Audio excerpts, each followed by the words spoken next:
Bonjour, je m'appelle Clémence et je suis partie à la rencontre des créateurs de la boutique des familles. Ils nous ont ouvert les portes de leurs ateliers pour nous raconter comment, un jour, ils se sont lancés dans la grande aventure de l'entrepreneuriat afin de commercialiser leurs créations et pour certains, vivre de leur passion. Venez avec moi, je vous emmène à la découverte de créateurs de bijoux, de vêtements, de cartes et bien d'autres encore. Bienvenue dans le podcast Une passion, une création, un podcast proposé par la Boutique des Familles, la marketplace des créateurs français de familles chrétiennes. Bonjour Elisabeth. Bonjour Clémence. Merci d'avoir accepté notre invitation pour ce premier podcast de Une passion, une création de la Boutique des Familles. Merci de m'avoir invitée. Je suis contente de venir. Je suis présente sur la boutique en ligne et maintenant je suis devant vous. Elisabeth, vous êtes donc la créatrice de la marque Aramance et vous fabriquez des bijoux très colorés et des petits accessoires de mode, principalement en cuir et en plaqué argent. Je vous ai demandé de venir aujourd'hui avec une de vos créations favorites. Est-ce que vous pouvez nous la décrire ? Alors, effectivement, oui, je travaille principalement autour du cuir. Donc, je suis venue avec ce qui caractérise principalement, mais pas que, Aramance, c'est-à-dire un bracelet en cuir. Alors, ce bracelet est monté sur un fermoir aimanté. Ça, c'est une de mes spécificités. C'est-à-dire que le bracelet, alors, en un clic, je ne sais pas si vous entendez le clic au micro. Donc, très facile le fermoir aimanté parce que vous pouvez le mettre tout seul et l'enlever tout seul. Donc, si vous devez effectuer l'opération plusieurs fois dans la journée, c'est très simple. Ensuite, il est composé de plusieurs lanières. Des lanières qui se superposent pour certaines et qui sont les unes à côté des autres pour d'autres. Ce sont des lanières bleues, mais avec un joli dégradé de bleu, des lanières de tailles différentes, avec des textures différentes parce que il y a du cuir tressé, il y a du cuir aussi métallisé. Voilà, donc ce sont tous ces contrastes qui vont faire que ce bracelet aura une petite touche, on va dire un peu originale, et puis les lanières vont se relever les unes les autres par leur texture et leur couleur. Bravo, moi je vois ce bracelet, il est vraiment très joli, le bleu est profond. Je vous invite à aller le voir directement sur les réseaux sociaux de Boutique des Familles ou sur notre site internet. Et donc par exemple, ce bracelet, vous mettez combien de temps pour le créer ? Alors, ce bracelet, je mets environ... Bon, c'est difficile à établir. C'est vrai qu'il y a des superpositions de lanières, donc il faut les tenir, il faut bien les avoir en main et attendre un peu pour notamment aussi le séchage, puisque j'utilise de la colle pour les mettre en place. On va dire à peu près 20 minutes, je pense un bon 20 minutes par bracelet. Donc avant d'être créatrice, est-ce que vous faisiez un autre travail ou vous avez toujours créé de vos mains ? Alors, j'ai toujours aimé bricoler, ça c'est vrai. Quand j'étais jeune, j'aimais beaucoup me bricoler mes petites boucles d'oreilles, bricoler mes chapeaux, mais je sais pas, des serre-têtes, ça c'était vraiment il y a très très longtemps. Il faut dire, j'ai fait aussi, alors les mains, oui, j'ai toujours aimé m'en servir. J'ai fait aussi, à un moment donné, j'ai fait beaucoup de peinture sur bois, j'ai pris des cours. J'ai une maman quand même qui est assez artiste, qui fait plein de merveilles de ses 10 doigts. Ça m'a certainement aussi inspirée. Voilà, j'ai toujours été très, très admiratrice. Mais donc, tout ça, c'était vraiment on va dire un peu du bricolage. C'est-à-dire que moi, j'ai fait une école de commerce international. J'ai travaillé pendant quelques années et puis nous sommes partis en expatriation. Donc, ce n'est qu'au retour de cette expatriation, en fait, donc il y a à peu près 10 ans, quand je suis revenue, que j'ai décidé de monter mon entreprise Aramance. Au départ, je faisais de l'achat et de la vente. Et puis, au détour d'un salon où j'ai rencontré plein de matières premières. Alors, il faut dire aussi que quand on était à l'étranger, j'ai vu beaucoup de savoir-faire. J'ai découvert beaucoup de matières aussi, le monde des perles, le monde de la nacre. Enfin, j'ai découvert beaucoup de choses au fil de mes voyages. Et donc, comme je le disais, il y a un certain nombre d'années, quand je suis allée à des salons, j'ai vu effectivement les bijoux finis, mais je suis allée au rayon des matières premières. Et alors là, ça a été un régal. J'en ai acheté quelques-unes et puis j'ai commencé à confectionner des bijoux et puis lors de mes premières ventes tout est parti et voilà, avec aussi un peu de formation, des fournisseurs qui m'ont également beaucoup aidé, avec lesquels j'ai tissé des relations formidables. Mais je me suis réellement lancée et maintenant 90% des bijoux qui sont vendus sur mon site sont réalisés par mes 10 doigts. Bravo. Donc ça, c'était le début. Vous rentrez du coup de Chine, vous m'avez dit tout à l'heure, après quelques années. Et vous avez dû vous faire une clientèle. Donc, qui ont été vos premiers clients? Des particuliers, des entreprises? Oui, alors oui, j'ai commencé en fait par des ventes privées. Alors effectivement, je revenais de l'étranger, donc c'est vrai qu'en arrivant là, quand je suis arrivée dans la région parisienne, même si c'est une région dans laquelle j'ai habité avant toutes nos années d'expatriation, je connaissais du monde, mais le monde que vous connaissez, on va dire le réseau social ou mondain que vous avez ou votre famille, ce ne sont pas forcément vos clients, ça il faut pas l'oublier. Et il faut pas non plus les saouler avec je fais ci, tu veux m'acheter ça, non. Donc j'ai commencé à faire quelques ventes privées et puis au fur et à mesure, le réseau s'est élargi et j'ai aussi rencontré, alors lors des salons, lors de ventes que j'ai fait aussi dans différentes communes, parce qu'au fur et à mesure, vous rencontrez aussi d'autres créateurs, vous rencontrez d'autres personnes qui sont dans des métiers pas forcément similaires, mais qui sont aussi dans la création, alors, ou même dans la vente de services. En fait, on finit par rencontrer pas mal de monde. J'ai rencontré aussi dans le monde des entreprises, donc je suis allée voir aussi dans des comités d'entreprise, donc c'est là que j'ai fait des ventes aussi. J'ai fini par rencontrer du monde avec les années, et c'est comme ça que je continue à vendre. Mais au départ, c'est vrai que ça a été avec un cercle relativement proche, mais pas forcément, quand je dis proche, je parle pas de la famille, hein. Ça a été aussi laisser des petites annonces autour de moi, l'endroit où j'habitais, voilà, pour essayer de rassembler les gens, les faire venir et les faire voir. Et aujourd'hui, vos canaux de distribution principaux sont la vente directe, votre site internet, les ventes, comment ça se passe? Alors le site internet, c'est sûr, c'est la première chose que j'ai créée il y a 10 ans en fait. J'ai démarré ma société avec la création du site internet, c'est la première chose que j'ai faite.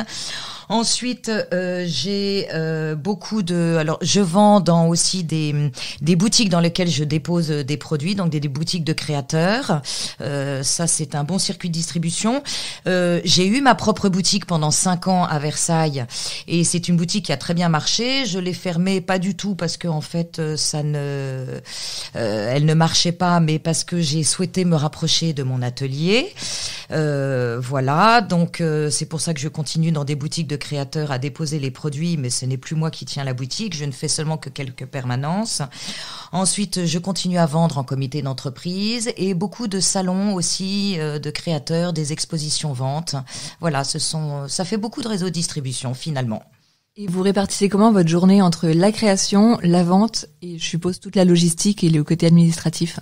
Les journées en fait sont très différentes et c'est surtout une répartition très différente sur l'année.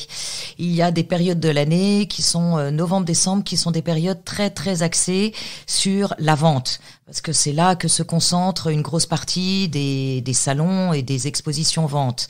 Des ventes un peu partout, les ventes privées, les ventes, voilà, ce dont je parlais juste avant. Il y a des périodes comme un peu l'été, septembre, et puis les périodes février-mars où ce sont des périodes plus orientées vers la création, puisque justement, avant d'aborder les périodes de vente, il faut créer, il faut beaucoup fabriquer. Et puis des périodes aussi où il y a des périodes de prospection. Donc en fait, selon dans l'année, les semaines sont très différentes. Voilà, selon où on se situe par rapport au salon, il faut commencer à prospecter. Par exemple, au mois de mai et juin, c'est la période où se met en place l'agenda finalement de novembre-décembre. Donc on prospecte, on relance, on décide que voilà, on sera à tel endroit, à tel moment.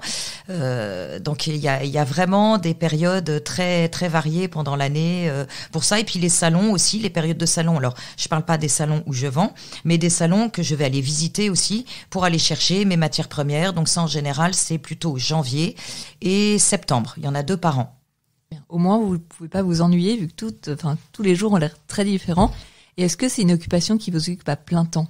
Alors oui, c'est une activité qui m'occupe à plein temps parce que comme je suis en micro-entreprise déjà, je suis toute seule. Alors bon, même si je suis toute seule, je sais m'entourer quand même aussi de professionnels parce qu'on ne peut pas tout faire toute seule. Donc on peut faire appel à par exemple des personnes pour la communication. J'ai un contrat par exemple avec une agence qui s'occupe du un peu du référencement pour Aramance, notamment par rapport au site internet, parce que ça sont des choses qui sont quand même très spécifiques et chacun son métier.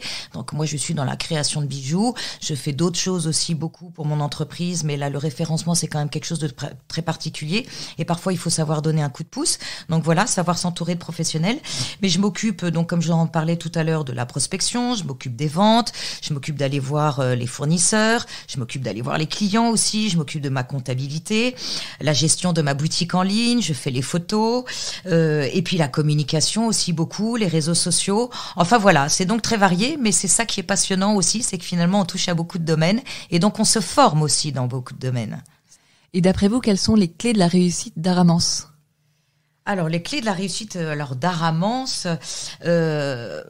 bon, c'est vraiment un choix parce que il y a eu toutes ces années à l'étranger, parce qu'avant je travaillais dans des bureaux, dans un grand groupe français, puis il y a eu toute cette vie à l'étranger, et donc ce choix de créer mon entreprise, ça a été certainement de trouver un peu d'indépendance et puis de l'indépendance aussi et de liberté par rapport à ma vie familiale, à quelques enfants qui sont nés, beaucoup de pouvoir gérer son emploi du temps comme je le voulais, et puis bon, une envie peut-être, enfin une envie certainement de monter mon entreprise en fait, voilà, d'avoir mon business, de faire quelque chose qui m'appartenait.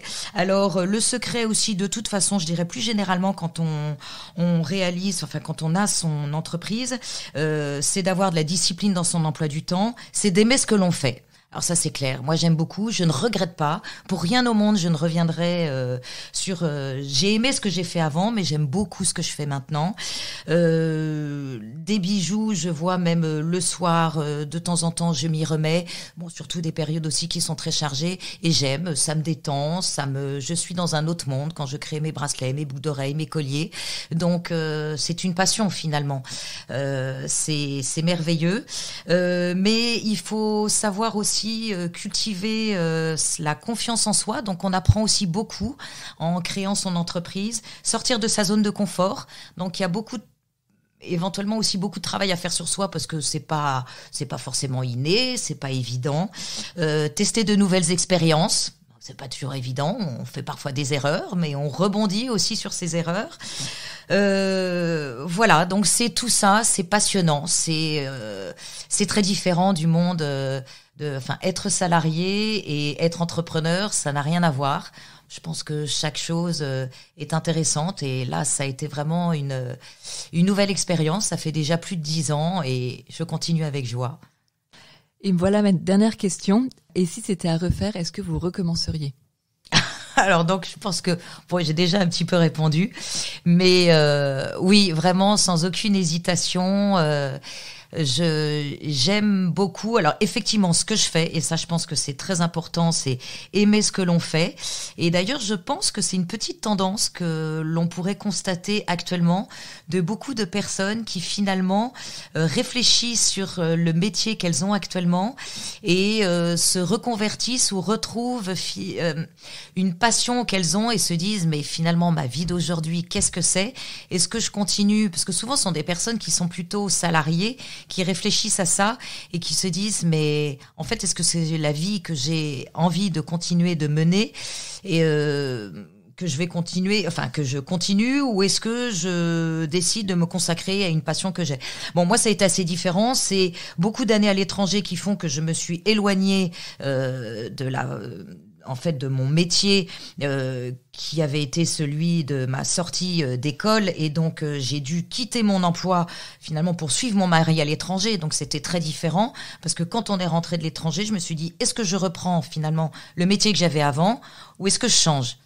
Et donc j'ai changé, reconversion, et je me suis lancée dans la vente de bijoux, la création de bijoux, et Aramance que l'on connaît maintenant, ça fait plus de 10 ans. Donc non, je ne retournerai pas en arrière, je suis ravie de ce que je fais.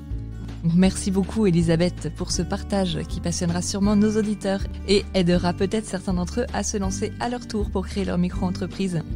Pour retrouver toutes les créations d'Elisabeth, je vous donne rendez-vous sur le site boutiquedesfamilles.fr, rubrique marque, puis Aramance.